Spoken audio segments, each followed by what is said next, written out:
Hey, this is Kat from Red Mountain Shaman, and I share shamanic wisdom through dreams, visions, nature, synchronicities, intuition, channeling, art, music, photography, and shamanic journeys. Welcome back to my channel. So today I'm not going to get too much into any of the geopolitical stuff except for one thing. I just wanted to remind you to go back and maybe watch my video from a week or two ago, and I talk about a dream I had about a lion in Africa. And I was also shown that a pillar of light that I was guided to put in the smack in the middle of Africa. I saw that with a client in a journey together this week, and I just saw that the energy from that pillar of light was starting to ripple out through the land of Africa. So I'm not sure what that means, but I guess just keep your eye on this area. So today I'm just mostly going to talk about our trip that we went on last week or last weekend. That's why I didn't make a video on Sunday. I was traveling with my divine counterpart, Michael, and we just had some really amazing experiences there doing some grid work and some really interesting visions that I had and information that I got. So I wanted to share that today instead of going into the other stuff that I normally go into.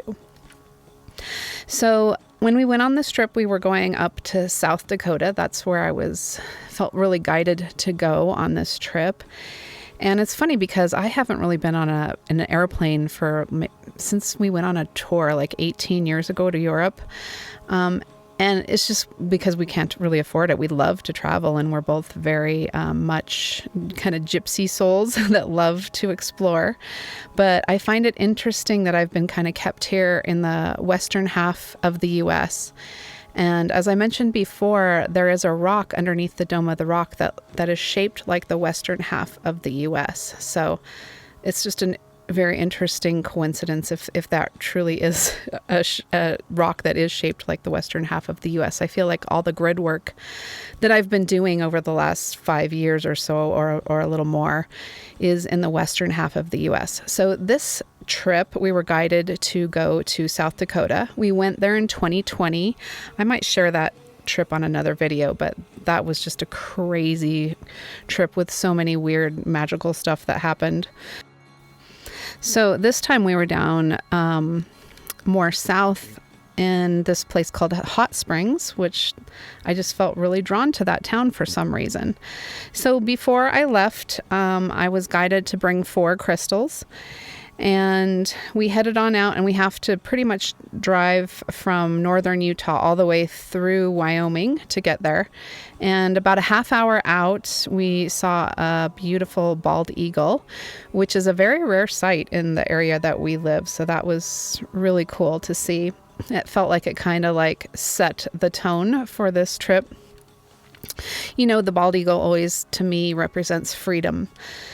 So when we got to Hot Springs, we checked in and looked around this amazing town. It has old 1800s sandstone buildings. And in the morning, I just went by myself to the Hot Springs, and I was like the first group that was there. And the first spirit animal I saw was a rabbit again. I saw that on my last grid work trip as well, and I keep seeing that in lots of other people's sessions.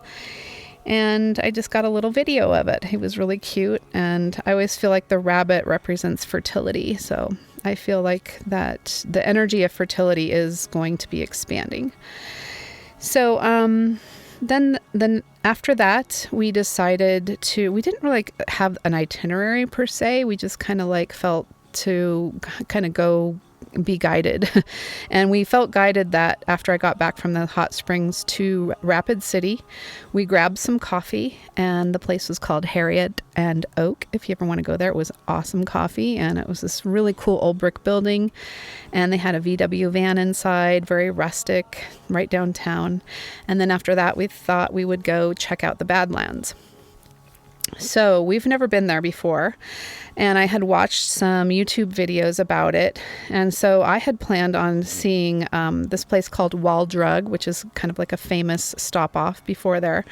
But we started up the road to go there, and then we just felt guided like not to go there. And it will turn out, you'll see in the end that there just wouldn't have been time to go there. So I'm glad we didn't. So maybe next time we go there, we'll check that place out. So then we felt from the video that the best thing to see would be what's called a scenic loop in the Badlands. So we get to the scenic loop, and it's kind of a dirt road, and we feel guided to turn around and go back to the main road for a couple miles, and then it's the end of the Badlands. And our GPS keeps pointing us down towards the reservation. So I'm like, well, this happened last time when we were in Idaho, and we kept trying to punch in to go home, and it just kept guiding us to Boise, and we ended up right in front of the Capitol at Boise. And on that trip, after I got home, I learned that all the Capitals were on ley lines. So this time I'm like, okay, well, if the GPS starts doing weird things, it's probably the guides wanting us to go to a certain area. So this time we just kind of gave in. We're like, okay, we won't go to this scenic loop. We're going to go down towards the Indian reservation. So we went through there. There really is not a lot of roads or signage in this area. And then there's dirt roads that we came upon. So we kind of didn't know where we were going, and we just really had to trust. And we were getting pretty frustrated at one point with Spirit. Like, we don't know where we are. Where are you taking us? And all of a sudden, this huge hawk almost hit our windshield. It was massive. It was like one of those black turkey hawks. And I have a ton of them in my area too, but I've never, ever come across one that close that almost hit our car. So I think that was Spirit was like, just enjoy the ride, enjoy the majesty of the journey, and stop being so frustrated and look at how beautiful it is here. So we tried to take a deep breath, and then we came to this beautiful lookout, and out on the middle, it was kind of like a curvature of mountains in the Badlands. And then all of a sudden I saw 4 chiefs standing out there. Well, they weren't even standing, they were on horses. And then in my third eye, I was zoomed into one of the horses' faces, and he had a circle around the eye. And so I thought that was interesting, and I didn't really know who they all were, but I know Sitting Bull, so he's one of my main guides, so I knew one of them was his. And then later I heard the names Red Cloud, Crazy Horse, and Black Elk. So while we were there, I just took off my shoes, and we said a prayer, and we asked that anything over the people that was negative, or any trauma, or anything that needed to be healed would be blessed over the land. We weren't technically on the reservation, but we were very close to it. And so we just basically, with the chiefs, we just kind of set some intentions for things to be healed in that area.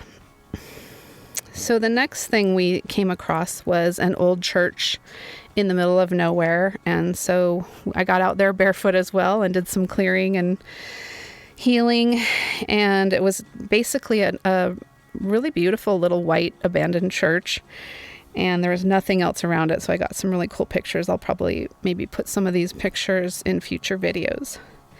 So then we hit another dirt road, again, no signs, and we just kind of followed the GPS. I felt like the guides were kind of working it at this point. And then we came upon another lookout where the Badlands seemed to go on for miles. And then when I got home, I looked up a map to try to see where we were. And I found out that this lookout point was called Red Shirt. We didn't see any sign or anything. It was very unassuming. And when I got home, I found a video of this lookout called Red Shirt Lookout, and it had this beautiful footage of rolling storms over it. If you want to look that up on YouTube, it's pretty amazing. So after that, we decided to continue back to the Black Hills where we were staying to see the Crazy Horse Monument, We were planning on seeing Mount Rushmore, but once again, we ran out of time and that never happened. And I thought that was really weird and interesting that we were in this area twice and somehow didn't have time to see it either time. But the interesting thing is when we got to the Crazy Horse Monument, we got there literally just as the last tour bus was leaving, and the bus was full, and we got on there like right before it sold out. And we weren't supposed to have our dog on there, and I saw the sign at the last minute when we were already on the bus, and I'm like, oh well, she's just in our lap. And then the bus driver commented on our dog and how cute she was and how she had a Chihuahua too, and she didn't even care that we had our dog, and we got to go on the tour and see it. It's kind of hard to see, but I was taking a couple photos just kind of out the window, not even focusing or anything, so I could try to get pictures of it. And I got this one picture, and this ray of sun was coming down and hitting this old dilapidated cabin, which just felt really symbolic to me. So let's see, I'm looking at my notes here. So anyway, the fact that we missed Mount Rushmore, again, it got us thinking about Mount Rushmore. And as we were driving home, it kind of dawned on us, like, I wonder if they, after Wounded Knee, Sitting Bull they won the first battle with Custer, and then the second time they brought in more troops and they pretty much wiped out everybody, the women and children, and then Sitting Bull was also later killed. So they were once known as one of the most powerful tribes, the Lakota, and so this was on their land that we were. And me and my husband both feel a very deep, deep connection to the Black Hills and this area. And we've also seen past lives in this area as well. So we just felt really connected to it. And we're just wondering, like, did they put the monument there of the presidents as like a final, like, kind of curse on the people that they would never rise up again? It just kind of like, I don't know if that's true, but it kind of did enter our minds. Like, they put that monument right in their sacred hills, and then they pretty much took over the hills. And when we were on the Crazy Horse tour, the woman was talking about how the government offered a bunch of money for them to finish it, and they said no, because if they accepted the money, they would never see the land would be taken. And it was taken, I think, on Mount Rushmore. I think the government does own that. And then another thing I came across was all three presidents on Mount Rushmore are Freemasons except for President Lincoln. So I thought that was interesting. I also came across another video that was talking about like a secret door behind Lincoln's head.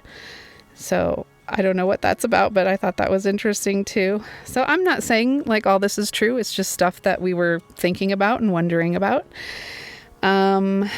Let's see. So another thing I noticed is like before we went to the reservation, and I was talking to a couple people at the Springs, are like, oh, you don't want to go there. It's one of the most dangerous reservations in America. And then when we were kind of lost, there was some Native Americans that kind of pulled over to get a soda where we were trying to figure out where we were, and I asked them for directions, and they were like terrified to talk to me. So there is a lot of trafficking going on there, so they were probably afraid of that too. There's drugs, there's cartel is in there, and I just think that whole tribe, that whole reservation has been just so kept down somehow. It just feels like there's an energy there that almost feels like a curse. I'm not saying that it is, but sometimes I wonder, because they just are in so much poverty there and so much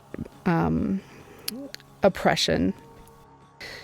So on the way home from the reservation and from the Badlands, as I said, we stopped at the the monument for Crazy Horse, and then on the way home from the monument, we saw 2 buffalo, just completely, each one of them was completely by themselves, a lone buffalo. And me and my husband have always considered the buffalo to be like a very significant spirit animal for us. And it was cool. We saw 2 of them, like one for each of us. And so that was a really beautiful experience. It was just as the sun was going down.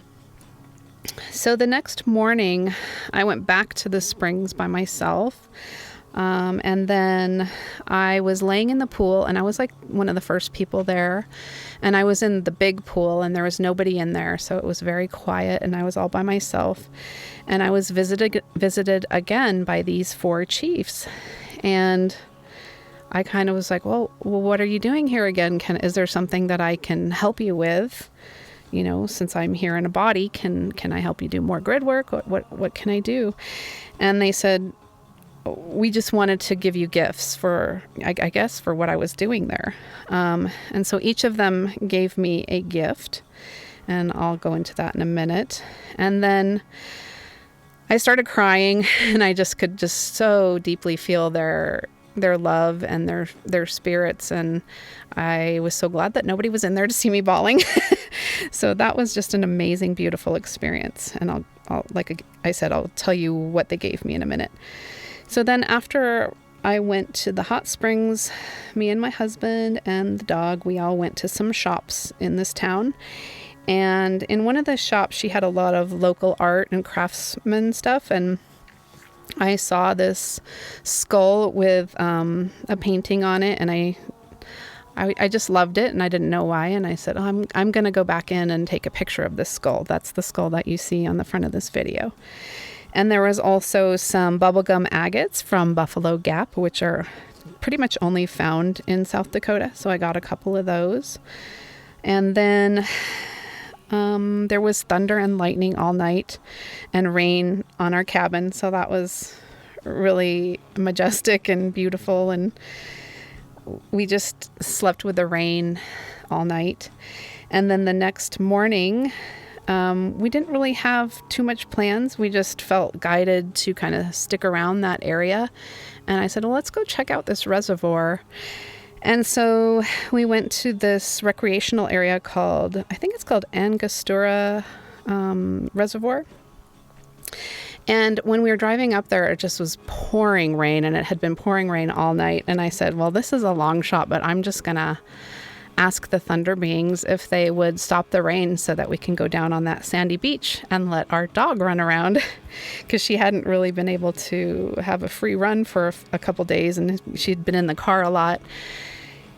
And sure enough, we get out of the car and it stops raining, and I thank the thunder beings, and we proceed to go down to the beach, and the water there is incredibly clear and beautiful, and it wasn't even very cold. And so I just walked bare feet there with my feet in the sand and in the water, and our dog got to run around. And then when we went back up to the car, we got in, and as soon as we shut the door, it started pouring rain again. So I think the thunder beings were listening that day. And I've worked with them before. If you want to go back and watch the video where I had to work with the thunder beings when my son was stuck up on a mountain and there was a lightning storm, I asked them to hold off on having the storm go over that area so that all the people, the rescuers getting my son off the mountain would be safe. And as soon as my son got off the mountain, it started pouring rain and lightning and thunder. So I think that they are real beings, and I think that they do listen, and we can have communication with them as long as we are in honor of them. So that happened. And then on the way back home, we went back through Wyoming again, and we stopped in Rock Springs for lunch, and there was a huge rabbit spirit animal. It was more like a jackrabbit this time, but it was just a huge mural on the wall that we saw there on the way back, and that was kind of the last spirit animal that we saw before we got home. So when I got home, I looked up some of the meanings of the gifts that the chiefs gave me. And they're pretty interesting, and they all have a thread to them, which is connection to the spiritual realms. So Black Elk gave me a prayer stick, and when I look this up, it says offering to the spiritual realms used by medicine people and shamans to connect to the spirit world and facilitate healing or rituals. Then Sitting Bull gave me a star quilt. He's given me these star quilts before, and their connection to the universe, honor, heralding of the dawn. And it's interesting because we have a song with those words about the ravens heralding the dawn, and I had never seen that meaning before, so that was a cool synchronicity. And then Crazy Horse gave me an eagle feather, and they represent freedom, wisdom, vision, traditions, connection to the creator, and a messenger between earthly and spiritual realms. And then Red Cloud gave me a bear claw necklace, and this is also spiritual connection to the natural realms, protection, honoring animals, strength, and bravery. And then I looked up the circle around the horse's eye that I saw, and that is about strengthened senses. The horse is a bridge between the spiritual and the physical world and helps the rider to see through deception and trickery, heightened by the ability to perceive the spiritual world. And then Sitting Bull gifted me his white horse several years ago when I first started doing shamanic journeys. And this horse was trained to dance at the sound of a gunshot because he would perform with Buffalo Bill's show. And then Buffalo Bill gave him this horse. And when Sitting Bull was shot and killed, this horse started dancing because it was trained to dance at the gunshots. And Sitting Bull told me when he gave me this horse that I was to dance in the face of the old world dying. So a beautiful metaphor there that he gave me. And then the medicine horse, or a painted horse, signifies spiritual powers, insight, wisdom, and has healing significance.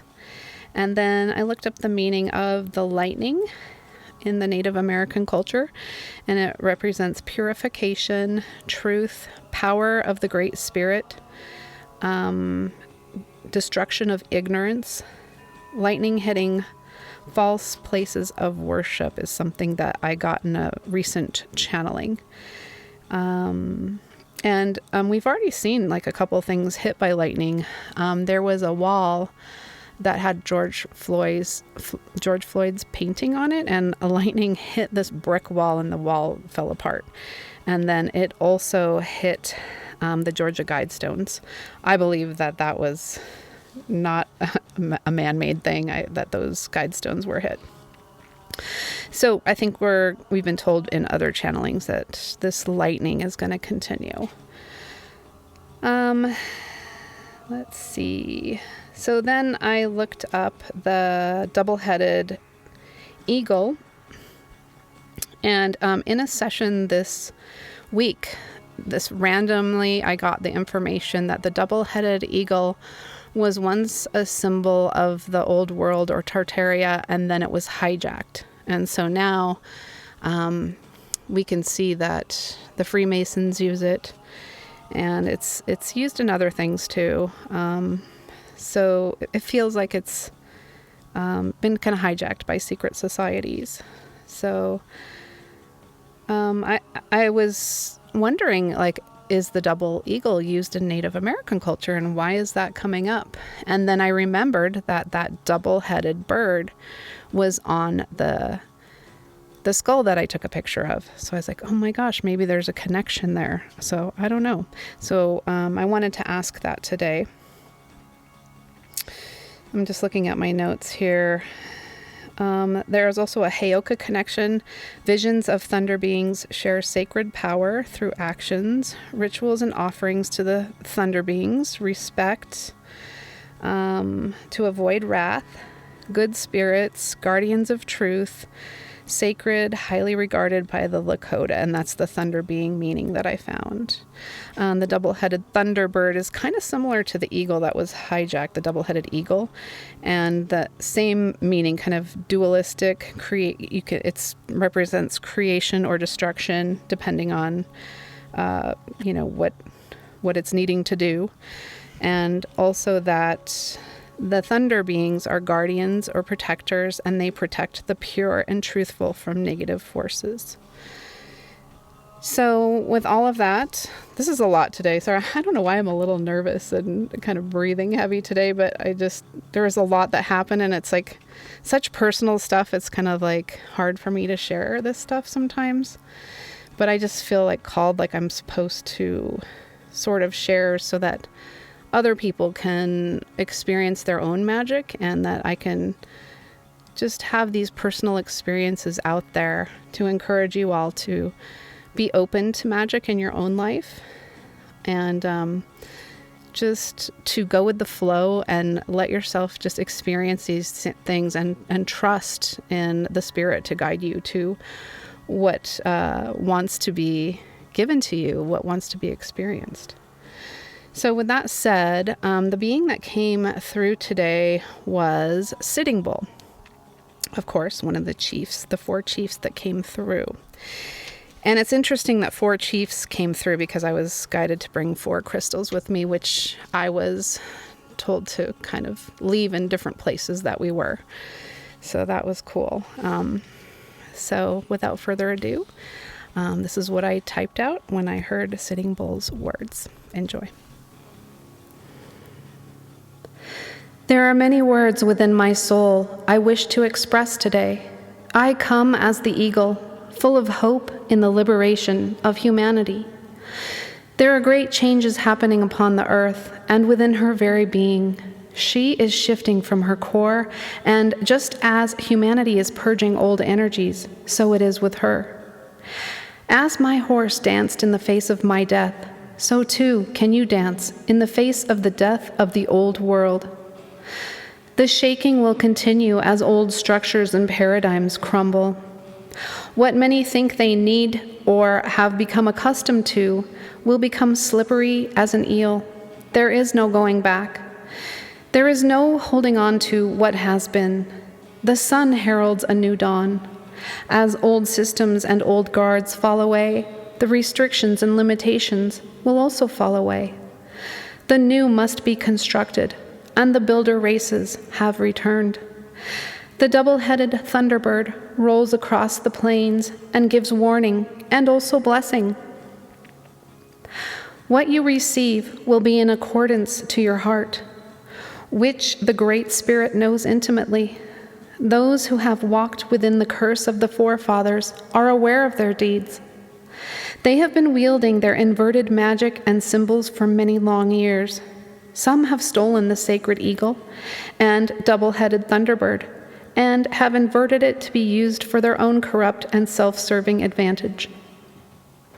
What has been done behind closed doors and behind the curtains of deception will be brought to light now.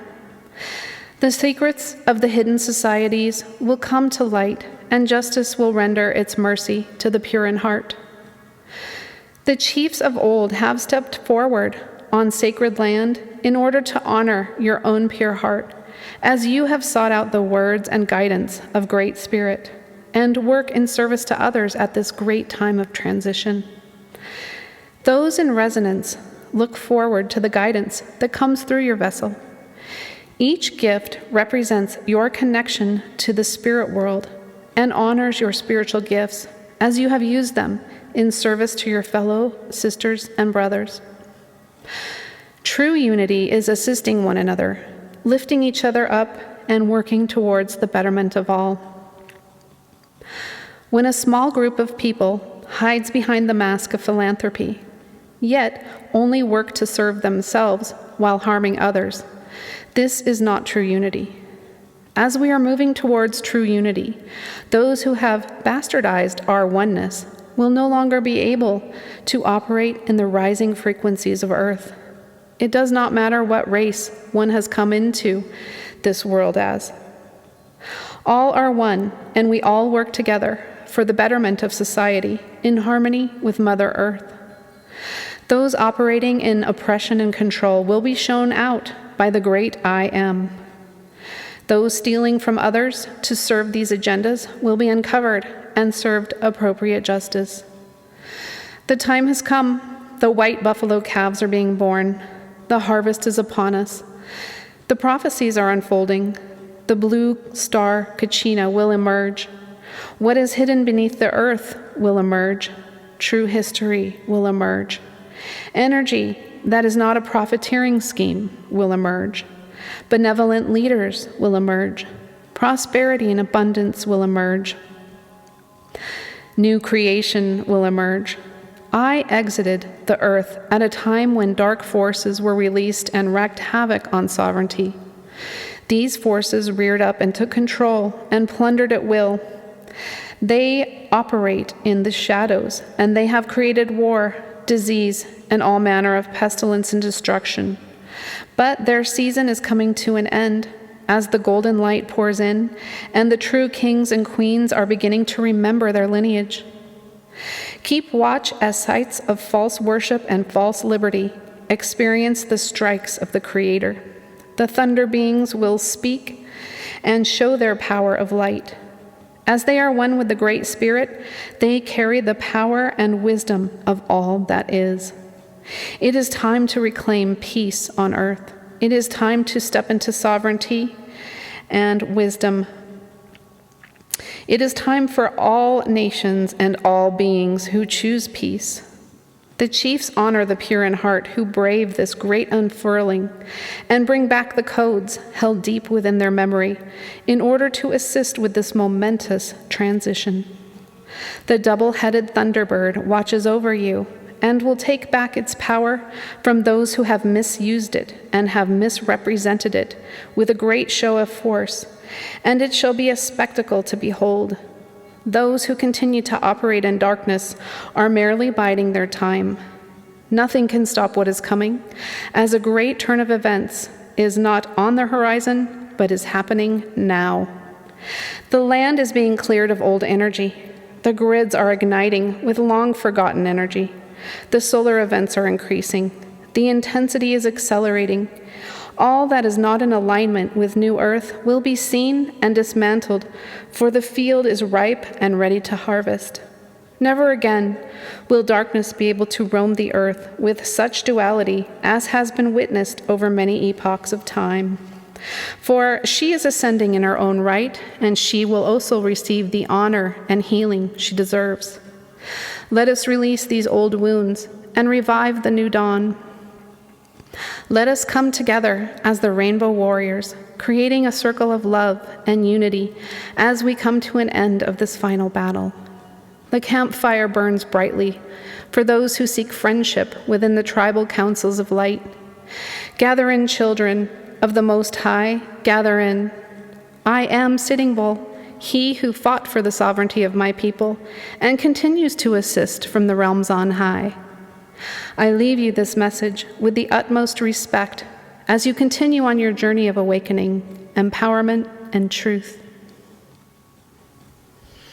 Thank you, Sitting Bull. So I asked Sitting Bull if his energy could be surround the card for today, and the oracle card that flipped out is The Shaman's Oracle is the book by John Matthews and Will Kingham. And the card is called The Spirit of Initiation. I am the Spirit of Initiation. With me at your side, you will begin to understand the mysteries and wonders that surround us all at every moment of our lives. I may initiate you into many new experiences, but above all, I can show you how to find truth and wisdom, which will help you to overcome most of the problems that might beset you. There is a point beyond which all who seek the path of enlightenment must travel, and this I can show you whenever you are ready. Initiation opens the doors between different states of reality. For the shaman, initiation was an introduction to the realm of spirit, where he or she would conduct their work, receiving from otherworldly guides instruction in the work of healing, and inquiry undertaking on behalf of the tribe. Initiation could take many forms, but usually included entering into a trance state in which the initiate received the approval of these beings of the inner world. This experience of being guided by otherworldly beings can still be ours. It can be ours today if we learn from the spirit of initiation. And then interpretations of the card are awareness, strength, enlightenment, the gift of vision, path of transcendence, access to inner wisdom, and welcoming transformation, which we are all going through right now. So I hope you guys enjoyed that. If you would like to book a session with me, please go to redmountainshaman.com. You can go to my contact page and get directions on how to book a session with me. And there's also a PayPal link at the bottom of my contact page if you'd like to just make a donation if you enjoy the work that I do here. And if you'd like to press the subscribe button to keep up with my videos and press the notification bell to be notified when I make a new one. I make them every Sunday. And if you'd like to leave a comment, there is something I'm curious about. I noticed somebody asked about having an M on your palm, and they asked this to Ishmael Perez, and he said people who have an M on their palm are very intuitive and psychic people. And I'm just curious, like, how many of the people that watch my videos have an M on their palm? As soon as he said that, I had never heard about that, and I looked it down at my hand, and I definitely have a very prominent M on my palm. So just curious, if you have an M, say something in the comments. So I'm sending you guys all love. Have a great day off tomorrow if you're enjoying the holiday. And I will talk to you all next Sunday. Take care.